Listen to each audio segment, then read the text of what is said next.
Ladies and gentlemen, welcome to It's Rainmaking Time. This is Kim Greenhouse, and I'm here with Shaun Kirwin, who is a Georepairman. He does geomancy for health and homes. He says geomancy is the art of balancing, clearing, and transforming of detrimental energies. He has been called upon to go to the land, to go to any structure, and tell you what is happening on that land and in that structure. He picks up the spirit of the land, the energies of the place, and he's quite experienced. He's been dowsing for over 16 years. I've been fascinated with the area of geomancy. I've always wanted to know, what are these things called ley lines? What are earth energies? What are the elementals? Do angels really exist? What does the land communicate? And do you have to be born with this great faculty, or is this something that's really available to other people? Ladies and gentlemen, I'm in Glastonbury, England. As you know, welcome Shaun Kirwin to It's Rainmaking Time. Good afternoon. Good afternoon. It's great to be on the show. Thank you so much for being here and helping translate some of this. I know you're an old soul. Some people know what that means, and some people don't know what that means. I know what that means. What does that mean to you? Someone who's been around the block, basically. Several times. Are we seniors? Well, Are we on Social Security? Well, we should be. The first question I want to ask you is to define, to the best of your ability, geomancy for those of us who really don't know what it is, never read about it or heard about it in school. Yeah, it's kind of the lost science of the old age, really. Because geomancy is geo, the earth, mancy, divination. So it's divination of the earth. And it's how all the old civilizations constructed their temples, their sacred sites, even megalithic structures. Geomancy was employed then. We see the sacred geometry used in stone circles way before Pythagoras and his triangles.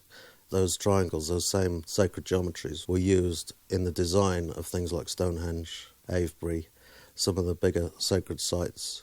Newgrange has amazing sacred geometry before Pythagoras. So it shows you this art of geomancy being used, who knows how far back it goes. It was used in all kind of traditions, Chinese, Indian, Tibetan. They have a tradition of geomancy to build their temples and stupas and things. In Greece, Rome, all the major temples, there was people designing with sacred geometry and working with the energies of the land to situate the temples. Even in Christian times, a few traditions like the Nasturtians, particularly good at sacred geometry, and if you go to any of their old abbeys and ruins, they're amazing energy because they knew how to work with the spirit of the place and the ley lines and the sacred geometry in their own architecture. And that all combines to create a really beautiful energy for worship. The Native Americans have a saying that when they go to a site, they beautify it, they make it better, and they work with the spirit and the natural lay of the land, and they enhance the natural energy with human energy to make it something really special. A place where spirits and ancestors can meet humans, even the animals as well. So the medicine wheel tradition is all over the States, and it's very powerful. And that is employing some of the similar techniques that we still use. One of the things that they do that's so necessary is they ask permission to do things in the spirit world. They don't just do, but they ask for the blessing, or they ask for the bestowment of that which they want. That's absolutely correct. That's the fundamental thing that we've forgotten in the West. People just build housing estates. They don't ask the land if it's okay. And part of what I do is go along and kind of fix some of the problems that create by simply not asking. Because there's a lot of beings, unseen and seen in the earth, that get really upset if you just go and build a house on a hill, for example. That hill might be something to do with ancestors. It might be a fairy mound. You don't know what's there until you ask. There are elementals in the landscape which can get really upset by people just building, and they can create problems for people. What would a problem be, for example? Well, things breaking down, nothing working, particular areas of a house where things flood or accidents happen, arguments break out, all kinds of things. Keys going missing is a classic fairy symptom. And all these things, not just elementals, of course, it can be spirits. We've all seen the horror movies. You build a house on a Native American burial ground, you're in for a rough time because the spirits aren't happy. And so with the disrespect of the land and to what was there previously, you can get into a lot of trouble. And it can even translate into illness, things like cancer and stuff like that, caused by being in that particular place. So it is serious, and a lot of people overlook the impact that not only spirits but also earth energies can have on someone's health, particularly in the UK. In other countries it's more understood. I'm not entirely sure, but I think some of the Scandinavian countries, maybe Sweden and some of the others, are more aware of this because of their natural geology. They generally get a geomancer to come and survey the land before they build. Of course, there's a big tradition there with trolls and elves and dwarves from the Norse tradition. They take it seriously. It's not something to be just laughed at, because these things do exist, and they wouldn't be written about and told over generation and generation if they were just fairy stories. These beings do exist. Do you think that some of the audience may be hearing some of this as kind of a different form of feng shui, if you will? I'm not a feng shui expert, I don't claim to be, but I know enough geomancy to know that feng shui originally did deal with the earth energies and the spirits. So they looked at the dragon lines, they looked at underground water. In the West, feng shui is about what colour walls you have and where you put your wind chime. Feng shui is used before you build the house. So you get your house with the mountain in the north, the lake at the front, you get it in the right situation where it's getting the most light, and you work with the natural energies so you're not creating disturbance. And that's the real feng shui. Before you even build a house, you do the feng shui, and then you build the house in accordance with the feng shui principles. And that then is really powerful. But what we're doing is playing catch-up. So you get feng shui people coming in, and they're manipulating the energy because the house wasn't built with feng shui. There is no consideration, there's no asking permission to build the house. And these things have an effect. 9 times out of 10, it's probably okay to build a house. But because you don't ask, the spirits of the place and the landscape, they get irritated. And if you put it on something which is key to the kind of elemental world, then you're in for a rough ride.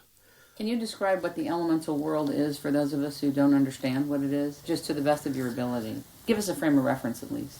My understanding is that elementals are primarily of the 4 elements: earth, air, fire and water. And you have different beings, if you like, that represent those. Like dragons are common, so are things like horses, griffins, kind of mythical creatures are common representation of elementals. Is a fairy an elemental? It's what you call a nature spirit, and its element is life itself. It's primarily associated with plant life. Nature spirits are literally that, spirits of nature. So they're spirits of living things, spirits of leaves, trees, forests, mushrooms, and there's various classifications of them: gnomes, trolls, fairies. Well, there's a whole bunch of them. They all have different functions within nature, but they're primarily concerned with nature. It's like fairies are akin to the bees.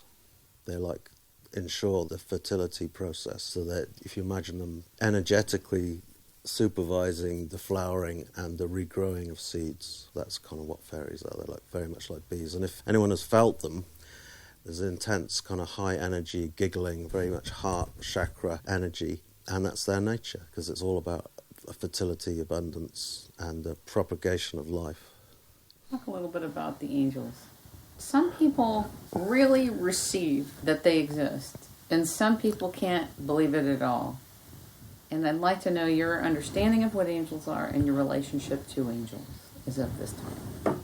I really didn't know what angels were until I started training as a geomancer. Who trained you, by the way? Where did you learn? I was taught by a very good guy called Patrick McManaway, and he lives up in Vermont. He started me on this journey in 2001. He kind of threw me in at the deep end. I was going to do a course of his, and that got cancelled, so I ended up apprenticing with him. Oh, great. So I got thrown in the deep end, and and a lot Never of been the same. Well, no. How did I know? But one of the things, I was starting to work with all these energies, and there are some things that you come across, we call it trauma in the landscape. For example, if there's a battle that has happened, that battle leaves an imprint. All the destruction and the killing leaves an imprint in the land. and people can feel that. If people lived, for example, in that battle site, there would be violence happening. Things would try and replay. And it's not because there are loads of spirits of the dead people, it's because the energy of the trauma that happened. It's still in the space. It's still in the space. It's held in the matrix of the energetics of the space. And the same thing happens for good things. So, for example, when you go to a temple that's been really used, you feel amazing. So it works both ways. But when there's real trauma, that's when you need kind of extra help to remove that, because it can take a long time to remove that if you're just working with yourself. But an angel will do that in a fraction of a second. By request? By request, yeah. So I started working with Archangel Michael. And explain who that is. My understanding, Archangel Michael is the kind of chief angel, head honcho of the angels in this solar system, shall we say. And he oversees the protection of the planet, amongst other things, very linked to the sun consciousness. And his role is literally to protect and to ensure evolution continues. It's very much to do with that consciousness of evolution, not just for humans, but for all beings. And one of the things he's very good at is dealing with trauma, particularly leftover trauma from the past. My understanding is that they can't just act on their own behalf. They have to be asked by us, and that's the key. That's one of the things I talk about in my geomancy teachings, the law of free will. They can't interfere unless we ask. So angels can help you, but you have to ask them. Do you think there are angels for everything? I think there are spirits for everything. I would say that it's more like nature spirits than angels on earth. Angels are heavenly, nature spirits are earthly. It's almost the same thing. You have the same sort of hierarchies in nature spirits as you do in angels. So you have a diva, which is in charge of a certain area of the earth. Then you have a landscape angel. It's still a diva, it's still of the earth, but it's in charge of a lot of divas. So that's how it works. It's a kind of hierarchy. And the same is true for angelic hierarchy. I generally work with the archangels, not necessarily individual angels. And the distinction between an angel and an archangel is what? Because I've always wanted to know.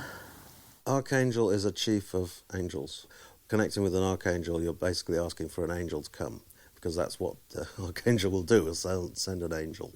But my experience with Michael, I started working with him and tuning into him with my teacher's help. And then I thought, well, I'm doing all this work with Michael, and I just thought, what are you? And the message I got back is, we're the hands of God.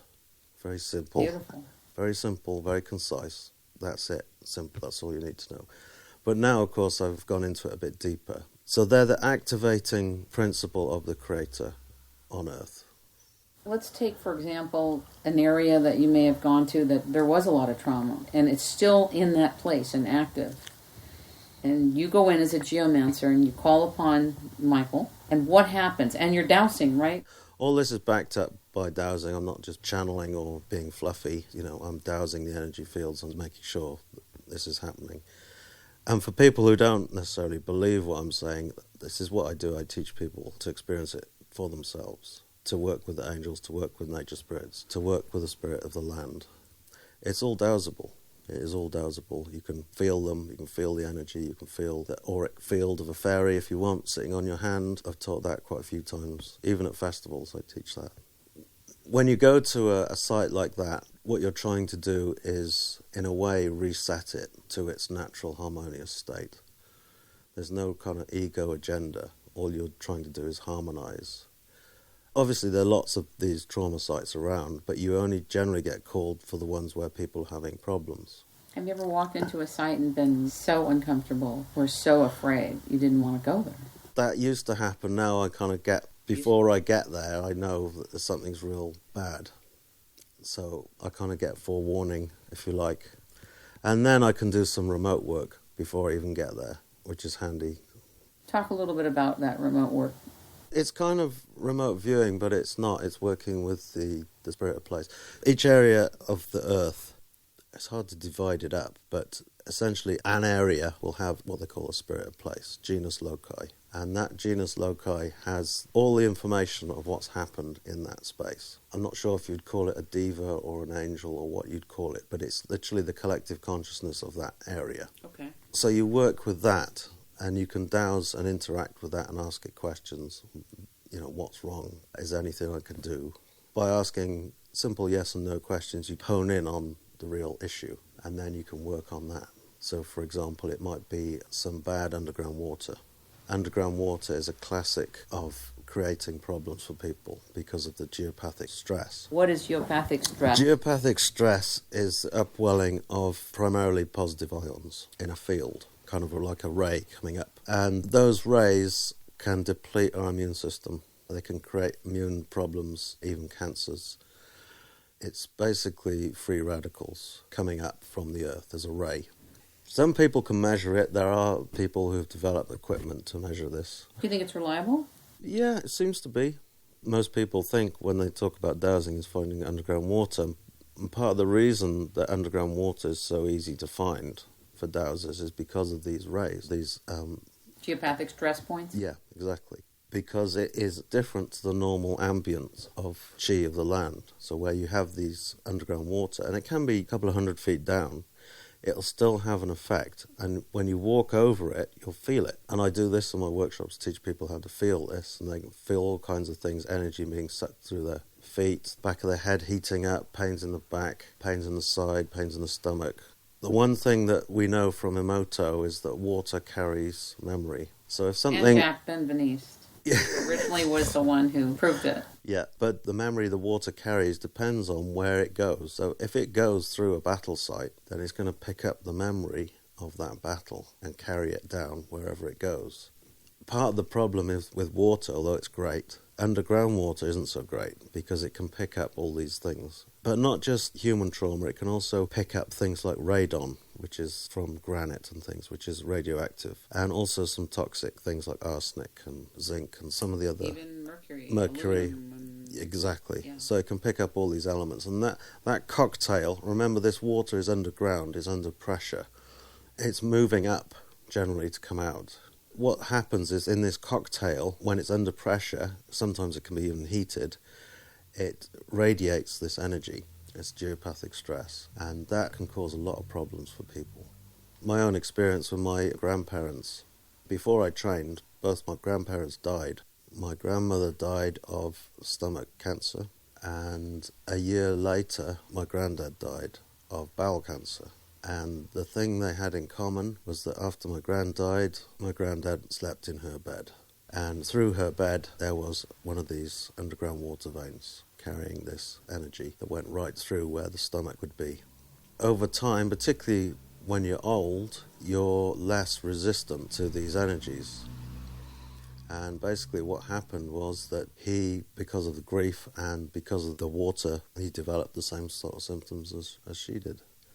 What is a ley line and what is a dragon line? And talk about the other lines as well, please. My understanding of ley lines are straight lines of etheric chi charged by the sun.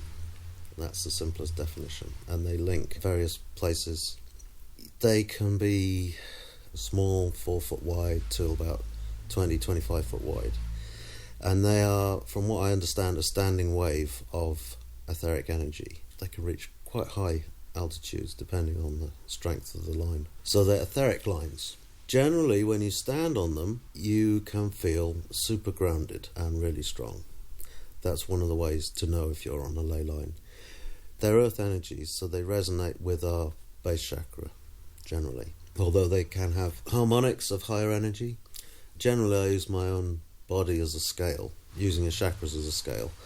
So you can have a ley line which is kind of resonating with your heart, for example, and that would be kind of a greenish colour etherically, although the line itself would still be predominantly base chakra, but the overlay would be resonating with the heart. So ley lines are the primary way in which I see that the sun's energy and life energy gets around the planet. It's not regular, it's quite haphazard. Some people try and make them into lattices and all the rest of it, but I think they're quite random. They're more to do with linking up different lines and different places. So you might have sacred sites. How they were first discovered was Alfred Watkins seeing the lay of the land, and he noticed that certain things, certain features, certain mounds, mountains, churches, all were on this one axis. So he called them a lay. And later, dowsers came along and found that they actually had dowsable energy on them. And so the ley line was born. The big ones often have at least 5 features on. So they have a couple of churches, maybe a spring, holy well, a mound, or a standing stone. They'd all be on that line. And they can be old or new sites. Obviously, there's a lot of churches in UK, so a lot of ley lines go through a lot of churches. And that's primarily because the church builders knew about geomantic techniques and dowsing, so they would find the places of high energy to build their churches. And when you think about it, that's why so many churches are on ley lines. Dragon lines are what the Chinese call ley lines. But there is another type of line which is called the telluric current. I don't know if you heard of the Michael Mary line. Yes, through France? Not through France, no. Through here? Through Glastonbury. Hamish Miller, well-known dowser, and Paul Broadhurst discovered this Michael Mary current. And there are 2 currents, male and female, and they flow like a caduceus. Caduceus is like serpents intertwining. And they cross at nodal points. And these nodal points happen to be quite famous sacred sites. So one of them is obviously Glastonbury Abbey, the Tor, and different places around Glastonbury they cross. There's another place called Borough Mump, which is another Tor. They cross there. It goes across the southern half of Britain. It goes through Avebury, through Cambridge, Royston Caves, another particularly well-known site, Masonic site, Wandlebury Ring, and it ends up going through Bury St Edmunds, then out to sea and over to North Germany. This line, because of the male and female components intertwining, is like a dragon line. So for me, a dragon line would be one of these lines, the line with telluric currents. And people have plotted this around the planet. Interestingly, this particular line goes very near the Azores, where you have the island of San Miguel and Santa Maria, again, Michael Mary, and across to the island of the Sun in Peru, and then around, and it goes through Australia, comes back across Bali, through a bit of China, and of all places ends up going through Moscow before it comes back through North Germany and an island called Bromheim before it comes into Britain again. These are called great circles. There's an old saying that I think it's either 12 or 16 great circles around the planet that the Druids knew about. So there are these great dragon lines, if that's what you're talking about, I don't know. I had just heard in Glastonbury that Glastonbury had a very important dragon line. That's the Michael Mary current. That's the Michael Mary. Yeah. Because it holds the consciousness of male and female. In Glastonbury, it does some quite weird things. It actually, the Michael line crosses on the zebra crossing. The zebra crossing in this country is where you walk across the road, specifically. But it crosses there. So it's following the people across the road. So what does that mean to you? I'm kind of confused. That it's conscious. It's conscious. I mean, I've dowsed it in other places. It goes through a church in Ogbourne St George, a Mary Chapel there, and the Mary line, in that case, goes around the pews of the church. And they're wooden pews, they're not stone pews. We followed it. The whole bunch of dowsers went there. We followed it around the pews. So it's joining in with the congregation, which is quite amazing. That is amazing. They've also been known to go to crop circles, and the crop circles are near the line. The line will move off its normal path and go into the crop circle before coming back to its regular path. This tells me a few things. One, it's seeking consciousness, seeking out like consciousness. Mary current in particular is seeking more yin consciousness, so it seeks holy wells, particularly Mary chapels. The Michael line is seeking out more yang consciousness, so it's the tops of mountains, crosses, church towers, so it's looking for the yang component. But, they're very kind of friendly and interactive with people, and that says that they're carrying something more. Maybe they're carrying some sort of earth consciousness. They can be seen as dragons themselves and actually interacted with, if you want to go on that level. Where they meet is the predominantly quite profound places, and a lot of people get a lot of realization and different things clicking into place at these places where the lines meet, because there's an alternate consciousness there, the higher consciousness, and that can trigger kind of spiritual awakenings and all kinds of mad things happening. The number of people you meet on Glastonbury High Street is phenomenal. It's more than coincidence. And where people meet is quite significant because it's usually on one of the lines that they're meeting. And you can actually watch it. And anyone who lives in Glastonbury will say, you end up meeting people you haven't seen for years. And it's just you happen to be on the line meeting this person in Glastonbury. And there are other places like that where things converge. And I think those are high consciousnesses of lines meeting. And they attract coincidence far more than average. Name a few other places you experienced that. There's a place in Edinburgh near Newington. There was a health food shop, and it was particularly high energy there. And you could meet everyone just within 50 yards. You'd meet everyone you needed to meet that day. You just go there and meet them. Where do we go? You're not telling. No. You're very secretive. Well, I'm sure there are places in London. There are places all over, but people know the places because they go there to meet everyone else because they know everyone else is going to be there. But yeah, Glastonbury High Street was a classic. If you ask anyone from Glastonbury, you can meet all kinds of people on the High Street. It's really far out sometimes. And that's because of the consciousness of these lines. The other kind of lines I work with are called the grids. There are lots of different types of grid, but the main two grids that geomancers work with are the Curry and Harman. These are the grids that reflect kind of everyday consciousness. And Curry and Harman grids are everywhere.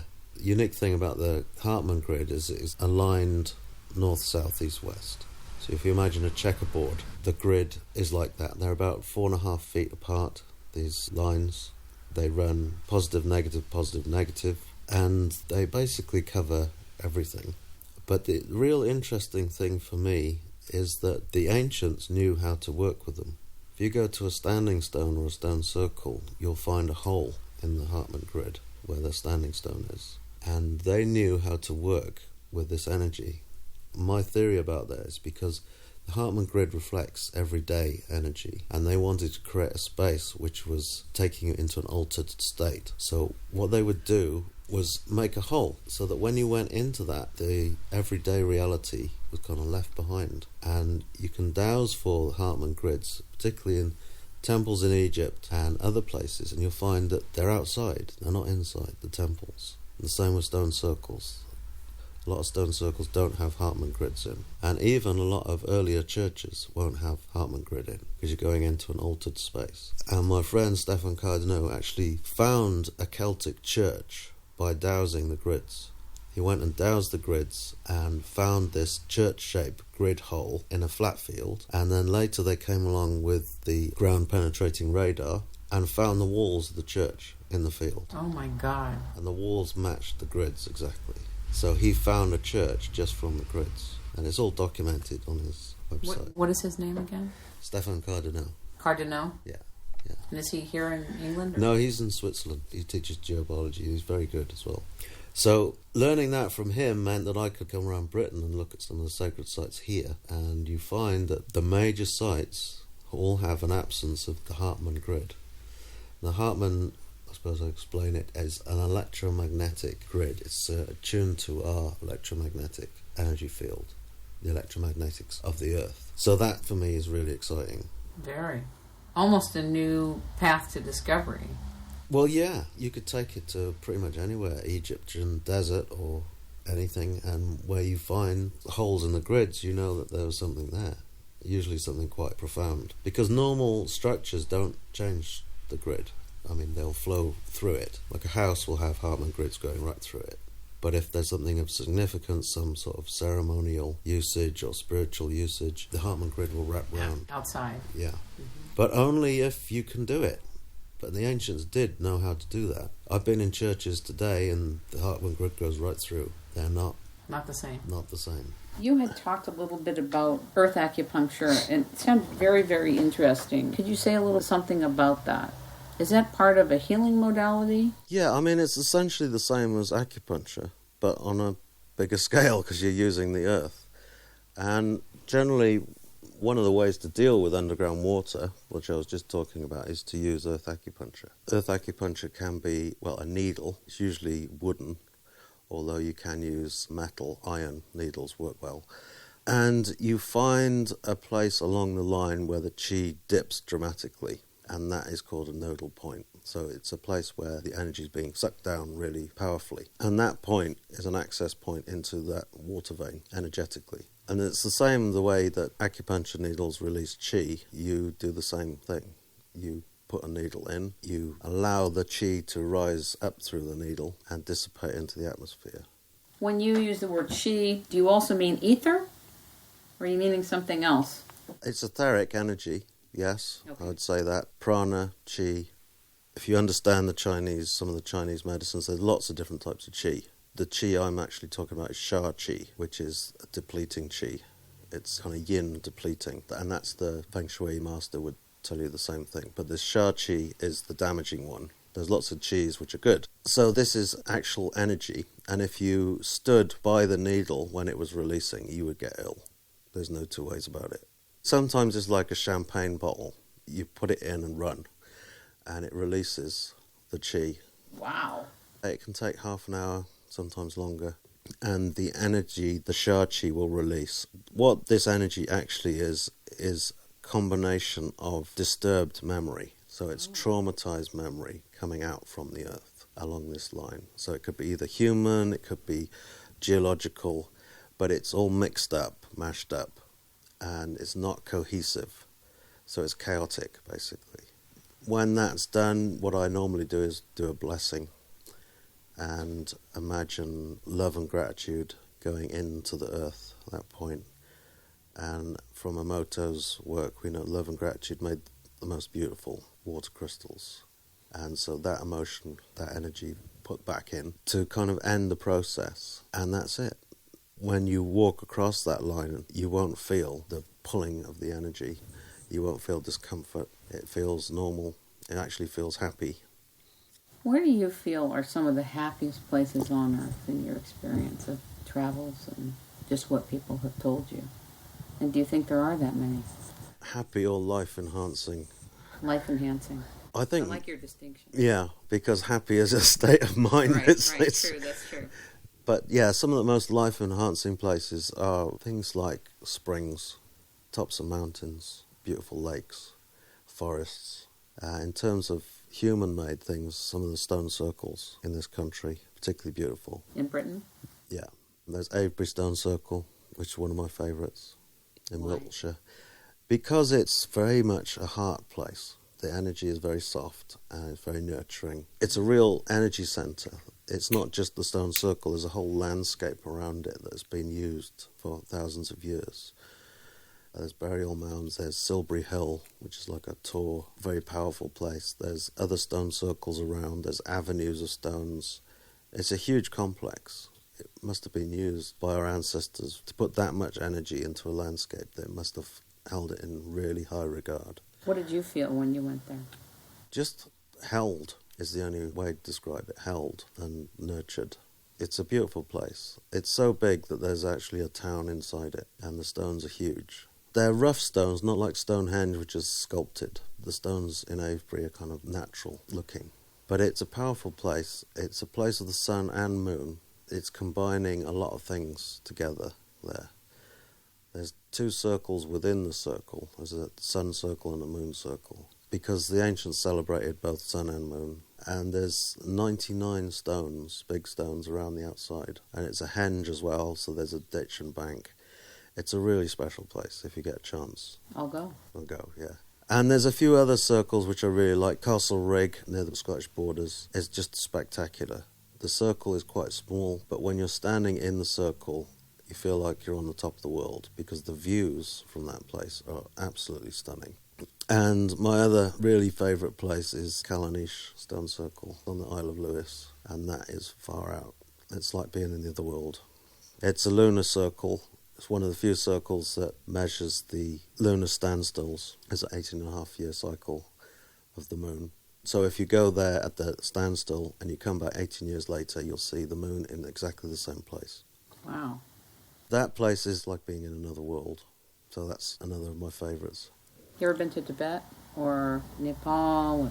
No, I haven't been there, but I have studied Buddhism. I was quite into Buddhism when I was much younger, and I deeply respect their culture and have probably a good understanding of why they do certain things. working with some of the energies that I have to work with, it's good to have additional helpers, so some of the Buddhist deities come in handy now and then. I have a question about the ancestors that you refer to when you're doing a healing or a blessing on the land. Yeah. Who are the ancestors that you're referring to when you speak of the ancestors? I just wanted to clarify that. Well, the people who have gone before. At that location? Yeah. It can be people who are stuck, and that's another one of the things I do, is to deal with people who get stuck and don't move on. You mean beings whose spirits hang around a particular place? Maybe their loved one was there, something bad There's there. always a reason, but for whatever reason they haven't moved to the next world where they should be. They're stuck in the earth plane, or the etheric plane, or the lower astral, or whatever you call it. But yeah, soul rescue, spirit release, I'm often called in to do that. I did one down in Cornwall the other day, 14 spirits stuck in a barn. God. For all kinds of different reasons, but interestingly, it's often in a combination with disturbed earth energies. So where you have disturbed earth energies like underground water or some sort of disturbed blocked ley line or grid line or whatever it is, kind of sets up a vortex, and then the spirits get drawn into that, and they can use that energy to create effect. So a lot of so-called poltergeist activity is primarily down to there being disturbed earth energies, which the spirits can use. I was told by a dowser that before you drill for water, a good dowser will ask if it's okay to get the water from the land. Now, how they know that is a whole other thing, but asking is key. But if somebody has an agenda and they just want to drill, they're just going to drill, right? Yeah, but things can go wrong in that scenario. If you ask, then you're not going to have any interference, generally. Most people who are respectful will ask, even if you're cutting a branch of a tree, people will ask, is it okay if I take this branch? Cutting down trees without permission does create a similar sort of thing, because you're not only cutting down the tree, but you're also dishoming a lot of spirits and nature spirits that are in the tree. A tree isn't just a tree, it's got all kinds of communities involved. Some are insect, some are living, and some are etheric. So the same goes when you're drilling into an underground water vein. You're actually disrupting a natural flow of energy across the landscape. If you think that we're now at a time in which there's, 7 billion people on Earth, and you think about how much drilling has been done, how much construction has been done, how much interference into the Earth there's been all over the world, it's no wonder that there's a kind of state of discord or disharmony or upset or unworkability. Yeah, well, I think a lot of the elementals just assume that people don't know about them or don't care about them. Certainly when I've interacted with some, they're so surprised that I'm interacting with them that they're just in total shock. I've had it a few times where they've gone to get all their mates because they don't believe that a human has actually taken the time and trouble to interact with them. It can be quite funny at times. But we've lost the reverence for the planet, basically. And we just think we can just exploit and do what we like. And unfortunately, the planet doesn't agree. If it goes on and keeps getting worse, things are going to start happening. Accidents and things like that. Because the elementals are really pissed off, particularly with fracking. Fracking is the worst thing ever. Describe what fracking is. Some of us know what it is and some of us don't know what it is. It's basically finding shale and extracting the gas from the shale. And they drill holes and they pump down gallons and gallons of water. Sometimes it's mixed with chemicals, sometimes it's not. And they crack the shale so that the gas can flow back out. There's two things that are happening there. One is that you're actually poisoning the underground water streams with whatever chemicals you're putting in, which will be in that for God knows how many years. So they're poisoning the underground water.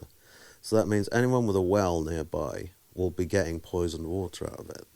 There are whole areas in Australia, Google it, that you can't farm it because the cows getting water from the boreholes are dying. Serious problem. And the other thing is that you're creating geological instability by making all these fractures. And not only is that energetically bad in terms of geomancy and how the earth energies work, but it's also can create earthquakes, and that's been happening as well. After fracking, there are earthquakes because of the fractures in the rock.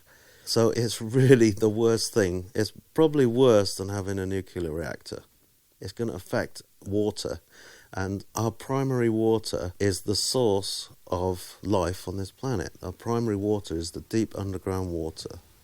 Everything uses that primary water. Primary water is key to all life, all rivers, all springs. That primary water feeds all of it. And you're not talking about aquifer water. It is, but it's deeper than that. Primary water is really deep. And if that primary water gets polluted with these chemicals, that's it. You know. You're talking about a centralized infection, really. Well, if there's enough chemicals pumped into the earth, it's going to really mess things up. It's going to start killing forests, farmland, cows, everything. It's really, really, really bad. And the other thing, of course, it does is that it releases gas into the water. There's a documentary I saw, and they turned on the tap from the borehole and then lit it, and it was burning. Oh my God. So they had a tap that was just basically the water was saturated with gas, and when it came out, you just light it. Fracking is literally poisoning the earth and creating instability, geological instability. It's heinous, really heinous. Do you think it's reversible? Or do you think the fracking that's been done and the damage and collateral damage that is done, we're not going to be able to reverse it? I don't know enough to say. You would have to pump down some sort of compound to neutralize those chemicals. But then you've still got the geological damage, and you're still going to get earthquakes and shocks and stuff like that. I don't know. It's really bad. I have a geomancy question. You know how some of the presidential spaces in the world, like in Washington, D.C. and in other locations, are put in a certain location for a certain reason, also based on the celestial configuration of things. You've heard this, yes? Let us suppose that there is a real, obvious abuse of power happening in presidential locations in different countries. Is it possible to call upon geomancers to help impact that place or those places for the better? I mean, it depends what's emanating out of it. Let's say deception, corruption, fraud, criminality, the whole bit. What my approach would be to look at the earth energies actually coming out, to see what state they were in, and possibly to heal some of those lines. Can we bring you to Washington, D.C.? I need you to do some earth acupuncture. But that's right there. It's beyond party line. What do you think? It's a difficult one. It's the law of free will. If people want to do that, then I don't want to jump up and down on them and say you can't. Right. What I would do is to do things for the benefit of all beings, to heal those lines. Right. If there is corruption, what have you, what you can do is when you heal the line, it makes their consciousness change because they're obviously in the place or whatever. By healing the line, you can heal the atmosphere which they're in, which will then percolate through into their consciousnesses to make them better people. And I think that's the way to approach rather than head on, is to heal the spaces. Ultimately, if you want to be healed, you ask for it. And if they're not asking for help or whatever, you can't interfere. If I went and found a hospital that was really, really bad and had real problems, because it's a public building, I wouldn't have a problem in working on some of the lines to heal the hospital. So I'd work on the ley lines, I'd work on underground water lines and make them more harmonious so that the hospital could also reflect that. But some of these places, they're creating stress. That's what they do. Right. Things like mobile phone towers, they just create stress. They're beaming it out in all directions. So it's difficult. I generally try and limit my work to the natural world rather than the human world. But I do help people in their houses. And if people were experiencing discomfort or illness as a result of, say, being on a line from Washington, then I would help. I'm just giving Washington, D.C. as an example because I'm from the United States. Yeah. But it could be anywhere. Well, there are a lot of these places. What you're talking about is kind of geoengineering, and I'm not really... Well, I'm not really. Not geoengineering as I understand it. Well, I mean, geoengineering to me is the spraying of the air and spraying chemicals down on us. And I understand from your view what you're saying. I just more mean in places of leadership where millions of people are being impacted. They may be sitting, their structures where they're spending their time, whether it's Congress or the Senate or the president, vice president, him or herself, may be on ley lines that are antithetical to service, may be antithetical to leadership, and many, many things that are in the influence base. Okay, if we're going to go into this, then some of these places have deliberately been done to make these lines that way. That's my experience, that they manipulate the lines and they use them for, and I don't know who's doing it, and I don't particularly want to know, to be honest. Understood. But if they're working with a particular consciousness, then that translates down the line and it affects other people. Then I think people on that line have complete justification for, healing it and changing it. I wouldn't have a problem with that. Have you ever had a situation as a geomancer where you had to call upon other geomancers to help you with something? Yeah. And work in tandem with other people because whatever you were dealing with was too big for just one person? Yeah, it does happen. Can you name what that might be, or I don't want to tell me the project? No, Yeah. I don't want to. Okay. But there are instances where you need more than one, or several, in fact.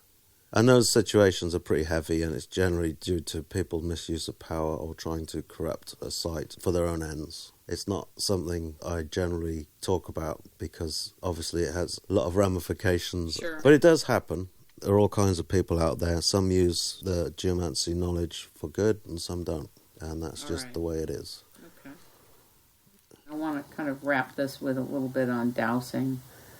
How did you know when you began that you were a good dowser or good enough?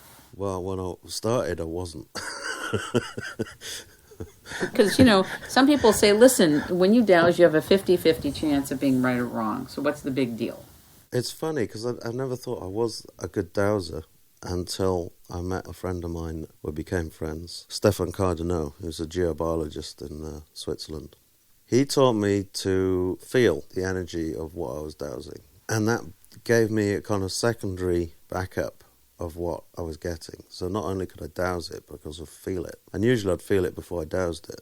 How interesting. His technique is to use your body as a measuring tool. As an instrument itself. Yeah. Which is pretty much what dowsing is, but he takes it to actually be able to tune in and to feel the energy you're dowsing. And depending on where it resonates in your body, you know what it is. Wow. I've learned that technique and I teach that in my workshops as well. When's your next workshop? Maybe February, March. I haven't got them on my site yet, but working on it. And how do people find out about you? Georepairman.co.uk. Ladies and gentlemen, we have been talking with, learning from, and listening to Shaun Kirwan. Do you want your phone number given out or just your website address? Website's great. I've got a contact form on there. You can get in touch. Very good. Yeah. I really appreciate you spending time with us. Great. I think your work is really neat. Very neat and very needed. Yes, thank you. Thank you so much. It's rainmaking time.